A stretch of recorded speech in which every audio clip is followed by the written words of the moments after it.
नमस्कार विद्यार्थ्यांनो. प्रथम वर्ष वाणिज्य शाखा, विषय मराठी, पाठ्यपुस्तक उत्कर्ष वाटा. मी प्राध्यापिका स्मिता ओंकारराव माळवे 7व्या सादरीकरणात आपलं मनपूर्वक स्वागत करते. आपण आज शिकणार आहोत 5वा पाठ. त्याचे लेखक आहेत गंगाधर पानतावणे. यांचा अल्पपरिचय आपण बघणार आहोत. साहित्य लेखन गंगाधर पानतावणे यांनी मॅट्रिक झाल्यानंतर लिखाणाला सुरुवात केली होती. दलित साहित्य हा त्यांचा जवळचा विषय. यामध्ये त्यांचा भरपूर अभ्यास होता, त्यामुळे त्यांनी विपुल लेखन केलं आहे. त्यांची पुस्तकं बघा: आंबेडकरी जाणीवांची आत्मप्रत्ययी कविता, गोदा प्रकाशन, साहित्य निर्मिती, चर्चा आणि चिकित्सा, साहित्य, प्रकृती आणि प्रवृत्ती, अर्थ आणि अन्वयार्थ, समीक्षा, चैत्य, दलित वैचारिक वाङ्मय, समीक्षा, दुसऱ्या पिढीचे मनोगत, धम्मचर्चा, पत्रकार, डॉक्टर बाबासाहेब आंबेडकर, मूल्यवेध, लेणी, व्यक्तिचित्र, लोकरंग, वादळाचे वंशज, विद्रोहाचे पाणी पेटले आहे, स्मृतिशेष ही व्यक्तिचित्र. महाराष्ट्रातील अनेक साहित्य संस्थांचे ग्रंथ पुरस्कार त्यांच्या ग्रंथांना प्राप्त झाले आहेत.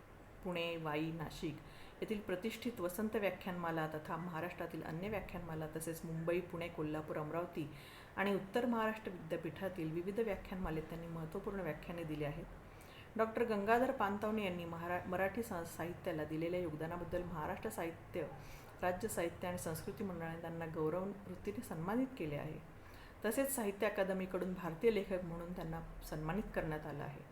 तसेच त्यांना 2018 सालच्या पद्मश्री पुरस्काराने देखील गौरविण्यात आलेले आहे. पाठाला आपण सुरुवात करत आहोत. बघा, पाठाचं शीर्षक आहे मनवंतर घडवणारी पत्रकारिता. विद्यार्थ्यांनो, मनवंतर म्हणजे मनामध्ये घडणारा बदल, परिवर्तन. आणि अशा पद्धतीची जी काही पत्रकारिता आहे ती त्यांनी कशा पद्धतीने लेखात मांडलेली आपण बघूया. परखड आणि विचार प्रवर्तक, त्यावेळच्या हिंदुस्थानातील राजकारणाच्या आणि विविध अंगांवर चर्चा करणाऱ्या नेहरू कमिटीची योजना, हिंदुस्थानचं भवितव्य हा बाबासाहेबांचा लेख बहिष्कृत भारताच्या 18 जानेवारी 1929 अंकात प्रकाशित झाला आहे. हा लेख परखड तर आहेच, पण विचार प्रवर्तक आहे.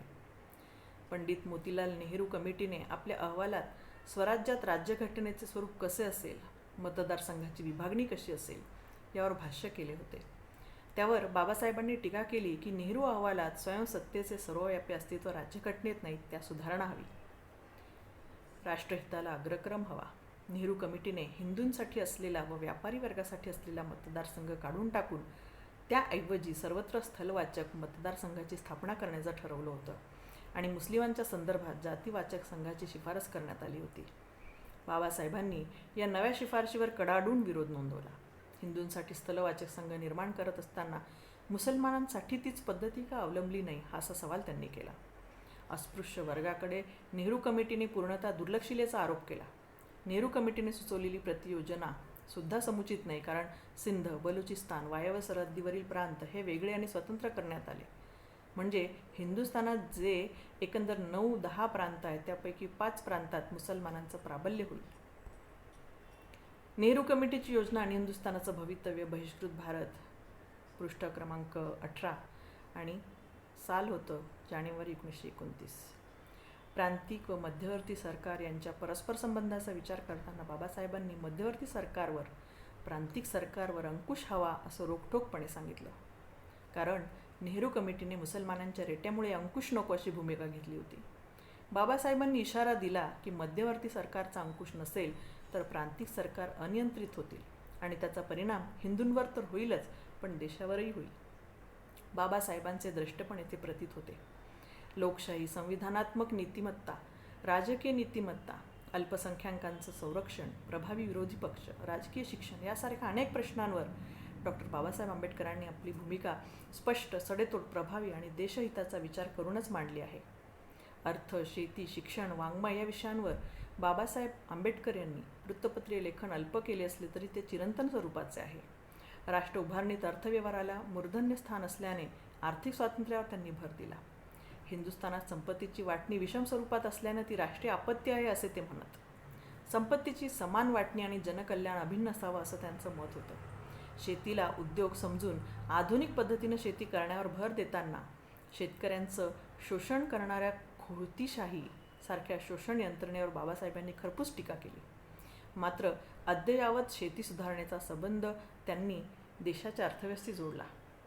मूलगामी चिंतन. डॉक्टर बाबासाहेब आंबेडकर यांचे स्फुट लेखन विविध विषयांवर आहे. त्यातील अनेक लेख प्रासंगिक असले तरी ते विश्लेषक, तर्कनिष्ठ आणि चिंतनशील आहेत. काही स्फुटांचा निर्देश करता येईल. कम्युनिस्टांच्या क्रांतीला त्यांनी झटपट क्रांती संबोधलं. देवपुजाऱ्यांचा की भक्तांचा? अफगाणिस्तानातील भिक्षुकशाही, हिंदूंचे समाजशास्त्र, हिंदी राजकारणाचा विचका, क्रांतीची उपासना की ध्येयाचे रक्षण, मेली यांच्या रांडा इच्छिती लेकरू, समाज समतेचे विरोधक आणि अस्पृश्यता व सत्याग्रहाची सिद्धी या अनेकविध चपकल शीर्षकांच्या लेखनातून बाबासाहेबांचे मूलगामी चिंतन आढळते. अमोघ युक्तिवाद, उपरोधगर्भता, बुद्धिनिष्ठा, अकृत्रिमता, साधार प्रतिपादन या गुणांमुळे त्यांचे स्फुट लेखन मर्मभेदी आणि विचार प्रयोजक आहे. 19व्या शतकातील टिळक, आगरकर, लोकहितवादी आणि फुले यांच्या वैचारिक लेखनाने मराठी चिंतन विश्वाला नवा आशय दिला. 20व्या शतकात हाच आशय आणि सौष्ठव डॉक्टर बाबासाहेब आंबेडकरांनी प्राप्त करून दिला. शैक्षणिक विचारमंथन. शिक्षण ही स्वातंत्र्याची प्रेरक शक्ती आहे असे बाबासाहेब मानतात. व्यक्ती स्वातंत्र्याची कल्पना जर मान्य असेल तर दरेक व्यक्तीच्या ठायी आपलं स्वातंत्र्य रक्षण करण्याची शक्ती उत्पन्न होणं अत्यंत जरूर आहे. ती शिक्षणाशिवाय उत्पन्न होऊ शकत नाही. आप घरी वाटा, बाप घरी वाटा, बहिष्कृत भारत 15 जुलै 1927 साली हा विचार त्यांनी मांडला. अस्पृश्य वर्गाच्या शिक्षणाच्या संदर्भात तर उच्च शिक्षणाबाबत ते आग्रही होते. आमच्या सर्व सामाजिक दुखण्यावर उच्च शिक्षण हेच सर्वोत्तम औषध आहे असे ते म्हणत. प्राथमिक शिक्षणाचा सर्वाधिक प्रसार हा राष्ट्राच्या प्रगतीच्या इमारतीचा पाया आहे म्हणून ते सक्तीचं असावं अशीच बाबासाहेबांची धारणा होती. पारंपरिक शिक्षणापेक्षा आधुनिक शिक्षण त्यांना अपरिहार्य वाटत होतं. शिक्षण हा सारथी असताना प्राध्यापक, परिश्रम, संशोधक आणि चिंतन करणारा असावा. उत्तम प्रोफेसर नुसता विद्वान असून चालत नाही, तर तो सर्वश्रुत, त्याची वाणी शुद्ध असायला हवी. तसेच तो विद्यार्थ्यांमध्ये उत्साह निर्माण करणारा हवा. हे गुण अभ्यासाने आणि अनुभवाने आत्मसात करता येतात असे बाबासाहेबांचं प्रतिपादन आहे. सहशिक्षणाचा तर त्यांनी आग्रहच धरला होता. स्त्रियांचं शिक्षण पुरुषांबरोबर एकत्र असलं पाहिजे यावर त्यांचा कटाक्ष होता. विचारप्रवर्तक आणि मार्मिक.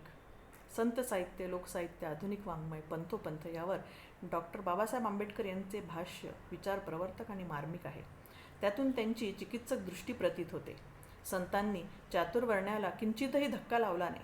समतेसाठीच ही विषमता. बहिष्कृत भारत 1 फेब्रुवारी 1929 हा विचार त्यांनी मांडला.